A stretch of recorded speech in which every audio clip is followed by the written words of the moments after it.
एकादशी व्रत की महिमा। स्वर्ण दान, भूमि दान, अन्नदान, गोदान, कन्यादान आदि करने में पुण्य प्राप्त होता है एवं ग्रहण के समय स्नान दान करने से जो पुण्य प्राप्त होता है, कठिन तपस्या, तीर्थ यात्रा एवं अश्वमेघ आदि यज्ञ करने से जो पुण्य प्राप्त होता है, इन सबसे अधिक पुण्य एकादशी व्रत रखने से प्राप्त होता है। एकादशी व्रत करने वाले के पितृ कुयोनि को त्याग कर स्वर्ग में चले जाते हैं। एकादशी व्रत करने वाले के 10 पुरुषा पितृपक्ष के और 10 पुरुषा मातृ पक्ष के और 10 पुरुषा पति पक्ष के बैकुंठ को जाते हैं। दूध, पुत्र, धन और कीर्ति को वृद्धि करने वाला एकादशी का व्रत है। तो आज मैं आप सभी को मार्गशीर्ष शुक्ला मोक्षदा एकादशी की कथा सुनाने जा रही हूँ। युधिष्ठिर बोले, हे भगवान कृष्ण, अब आप मुझे 26 एकादशियों के नाम, व्रत विधि बतलाइए तथा किस देवता का पूजन करना चाहिए। भगवान जी बोले, मार्गशीर्ष नामक शुक्ल पक्ष की एकादशी का नाम मोक्षदा है। यथा नाम तथा गुण अर्थात मोक्ष देने वाला व्रत है। 12 मासों में मैं मार्गशीर्ष को उत्तम मानता हूँ।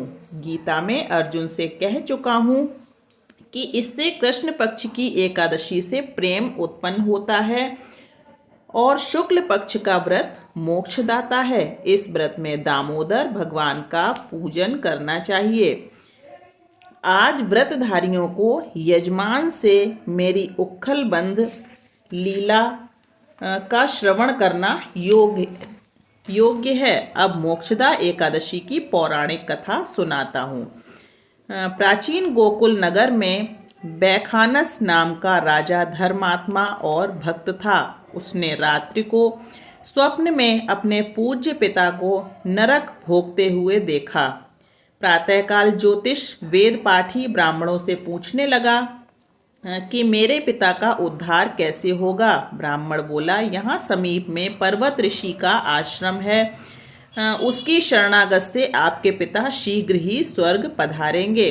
दंडवत करके कहने लगा, मुझे रात्रि को पिता का दर्शन हुआ। वह बेचारे यमदूतों के हाथों से दंड पा रहे हैं।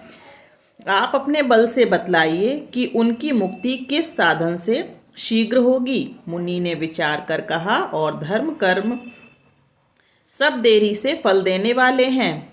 शीघ्र वरदाता तो केवल शंकर प्रसिद्ध हैं, परंतु उनको प्रसन्न करना भी कोई मौसी जी को भवन नहीं।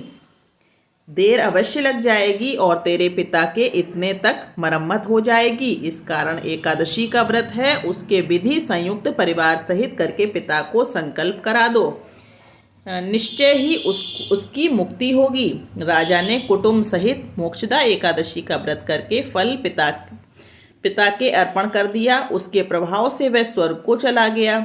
मोक्षदा एकादशी का महात्म्य जो सुनता है उसे वाजपेय यज्ञ का फल मिलता है।